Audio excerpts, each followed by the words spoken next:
The envelopes were crisp and white, lined up on the coffee table like soldiers awaiting orders. My mother stood in front of her living room full of family, beaming with the particular pride that comes from public generosity. Thanksgiving dinner had been cleared away, dessert finished, and now came the moment she'd been building toward all evening. She'd mentioned several times during dinner that she had something special planned, glancing meaningfully at the grandchildren. "I have something special for my grandchildren," she announced now, positioning herself near the coffee table for maximum visibility. $500 for each of you, to help with Christmas shopping, college funds, or whatever you need. I believe in investing in family. My son Marcus sat on the ottoman near the fireplace, one leg crossed over the other. He was 17, tall and quiet, wearing the navy button-down shirt he'd ironed himself that morning before we drove an hour to get here. Around him, his 6 cousins perked up with immediate interest, phones forgotten, attention suddenly laser-focused. My mother picked up the first envelope, holding it up like a prize. "Brittany, come here, sweetheart." My sister Susan's daughter, 15 years old, with her mother's blonde hair, bounced over with appropriate enthusiasm. $500 in cash, 20s and 50s, visible as my mother fanned them out for effect. Brittany squealed and hugged her grandmother while everyone applauded. Tyler, my mother called next. My brother Greg's son, 19, another envelope. Madison, Susan's younger daughter. Joshua, Greg's middle son. Olivia, my other sister Christine's daughter. Andrew, Christine's son. 6 envelopes, 6 grandchildren, all accounted for, except Marcus sat there still waiting. "Grandma?" Olivia asked. "What about Marcus?" My mother's smile didn't waver. "This is for my actual grandchildren. Marcus has a different situation." The room went quiet in that awful way where everyone knows something terrible is happening but no one wants to acknowledge it. "Mom," I started. "Jennifer, please. I'm helping my family. Marcus should just be grateful he was included in dinner. Not every family would be so welcoming." My brother Greg laughed nervously. "She's got a point. I mean, technically. Poor kids should just be grateful for food," my mother said. And somehow that was worse than the exclusion itself. Several relatives chuckled. Marcus's face didn't change. He just sat there, hands folded in his lap, watching his cousins count their money. I stood up, pulling my phone from my pocket. I took a single photo of the scene, my mother holding the last envelope, the cousins with their cash, Marcus sitting alone by the fireplace. "Marcus, get your coat. We're leaving." "Jennifer, don't be dramatic. I gave you a generous Thanksgiving dinner." "Come on, honey," I said to my son, ignoring her. In the car, Marcus was silent for the first 10 minutes. Then, "I'm okay, Mom." "You shouldn't have to be okay with that. She doesn't define me. You taught me that." "I know, but it still hurts." "Yeah, it does." We drove home to our apartment, much smaller than my mother's house, much smaller than my siblings' houses. But it was ours, and we built something good there. What my mother didn't know, what none of them knew, was that Marcus had accomplished something extraordinary. 6 weeks earlier, he'd received news that he'd won the Davidson Fellows Scholarship, one of the most prestigious awards in the country for students who completed significant projects. Marcus had spent 2 years developing a tutoring app specifically designed for students in foster care and group homes, kids like he'd been before I adopted him at age 9. The scholarship came with $75,000. Marcus had made a decision that surprised even me. He wanted to donate $50,000 to create a permanent scholarship fund through our local community foundation for students aging out of foster care, helping them afford college. "I could help when I needed it," he told me. "Now I want to help others." The community foundation had been thrilled. They contacted the local newspaper, and the story was scheduled to run the day after Thanksgiving. I'd known it was coming. Marcus had mentioned it at dinner, actually, but my mother had talked over him, more interested in discussing my sister's new kitchen renovation. Friday morning, I woke to my phone buzzing with notifications. The article was live. Local teen donates $50,000 scholarship to help foster youth. The photo showed Marcus presenting an oversized check to the foundation director.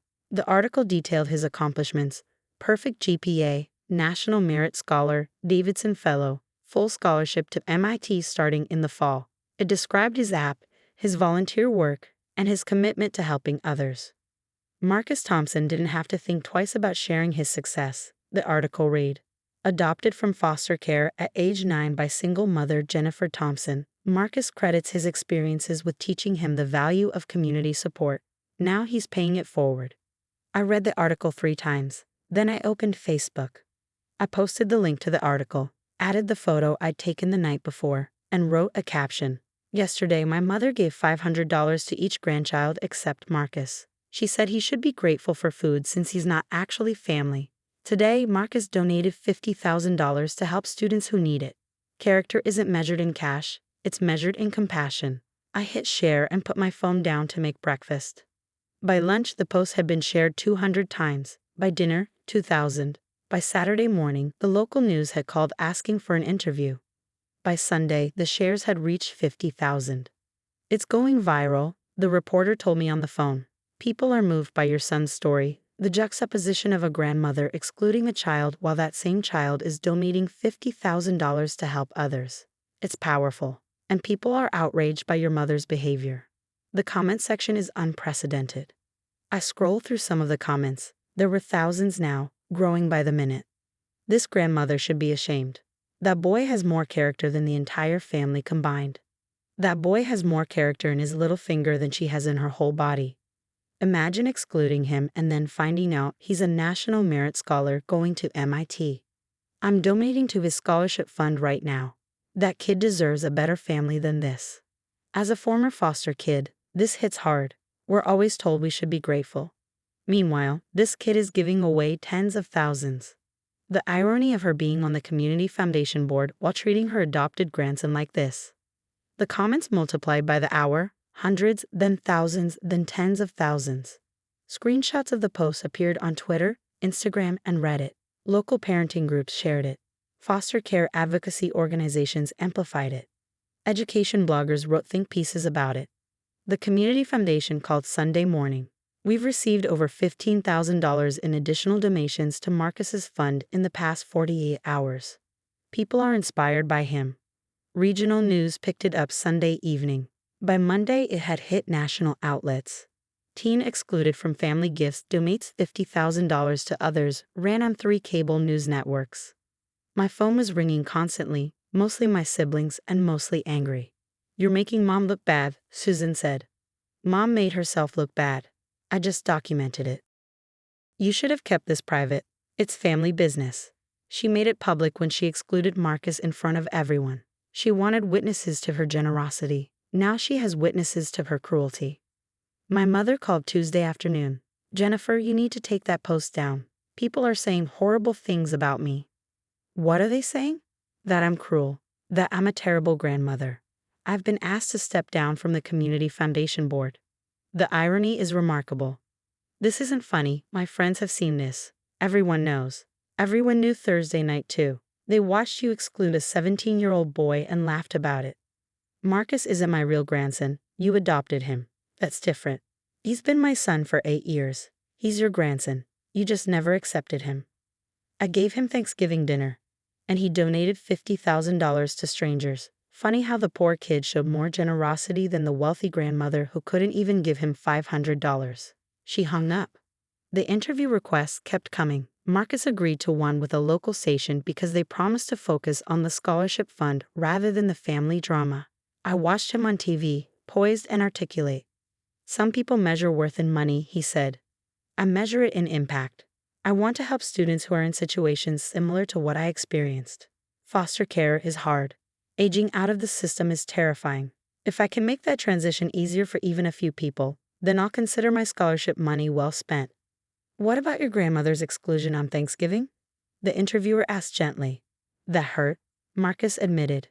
I won't lie about that, but it also reminded me why I wanted to create this fund. Because being told you're not good enough, not worthy, not real family, that's something too many kids in foster care experience. If my story helps people understand that kind of rejection and do better, then maybe something good came from it. The interviewer's eyes were shining. You're a remarkable young man. I'm just trying to be better than the worst moments I've experienced. The clip went viral too, 50,000 shares, then 100,000. Comments poured in from foster parents, former foster kids, teachers, and social workers. Marcus became a symbol of resilience and character. My mother became a symbol of something else entirely. Her country club friends distanced themselves. Her church group was uncomfortable around her. The community foundation, where she'd served on the board for 15 years, asked for her resignation. It's hypocritical, they told her, to serve on a board supporting disadvantaged youth while publicly excluding and demeaning your adopted grandson. She lost her position, lost friendships, couldn't go to the grocery store without people recognizing her as that grandmother from the viral post. 6 weeks after Thanksgiving, she showed up at our apartment with a check. $5,000, she said, holding it out to Marcus. What I should have given you. With interest. Marcus looked at the check, looked at her. I don't want your money. Don't be foolish. $5,000 is significant. I donated $50,000 to help people I've never met. Why would I accept $5,000 from someone who called me not real family? Marcus, I'm trying to make this right. You're trying to make yourself feel better. That's different. He handed the check back. I don't need your money. I never did. What I needed was to be treated like I mattered, like I was part of the family. You couldn't give me that, so your money doesn't mean anything. My mother's hand shook as she took the check back. I raised you, Jennifer. This is how you taught him to speak to his grandmother? I taught him to know his worth, something you tried very hard to convince him he didn't have. She left. We didn't hear from her for months. Christmas came and went. We volunteered at a homeless shelter serving food. The local news covered that too, because Marcus had become someone they followed. More donations came in for the scholarship fund. By spring, the fund had grown to $65,000. The community foundation announced they'd be able to help 20 students with grants ranging from $2,000 to $5,000 each. Marcus's name was on the fund. Not Thompson Scholarship, though that was my last name. He named it the Second Chances Scholarship Fund. Because everyone deserves a second chance, he explained. Even people who got excluded from families. Even people who thought they didn't matter. He graduated high school in May, valedictorian, full scholarship to MIT. The local paper ran another feature. My mother showed up at graduation. Uninvited, she sat in the back, cried when Marcus gave his speech, and tried to approach him at the reception afterward. I'm so proud of you, she said. Marcus was polite but distant. Thank you. All your success, your scholarship, MIT, it's wonderful. Yes, it is. I always knew you were special. Marcus looked at her for a long moment. No, you didn't. You told me I should be grateful for food. That I wasn't real family. That poor kids like me didn't deserve the same gifts as your actual grandchildren. I was wrong. I see that now. You see it now because everyone else sees it. Because your friends saw the article. Because you lost your board position. You don't see it because you actually understand what you did wrong. That's not fair. Neither is giving 6 kids $500 while the 7th kid watches. Neither is laughing about poor kids being grateful for food. Neither is 8 years of making me feel like I didn't belong. He walked away. She stood there, holding her program, crying. We drove home together, Marcus and I. He was quiet, processing. Did I handle that okay? He finally asked. You handled it perfectly. You were honest and kind. You set boundaries. That's all you can do. I don't hate her. I know. But I don't need her validation anymore. I spent years wanting her to see me, really see me. Now I realize that's not my problem to fix. I know who I am. The community knows who I am. That's enough. That's more than enough. In August, we moved Marcus to MIT, helped him set up his dorm room, met his roommate, toured the campus. My mother wasn't there. She'd sent a card and a check. Marcus donated the check to his scholarship fund. The Second Chances Scholarship Fund helped its first recipient that fall, a girl aging out of foster care, starting at community college. She sent Marcus a thank you note. Because of you, I can afford textbooks and still eat. You saved me. Marcus kept that note on his desk, next to the photo I'd taken on Thanksgiving, the one that had changed everything. In the photo, you can see 6 kids holding money, my mother smiling, and Marcus sitting quietly by the fireplace. He said he kept it to remember where he came from, to remember that worth isn't given by others, it's built by yourself. My mother's $500 bought my nieces and nephews some presents that year. Marcus's $50,000 changed 20 lives. In the end, that was the only math that mattered.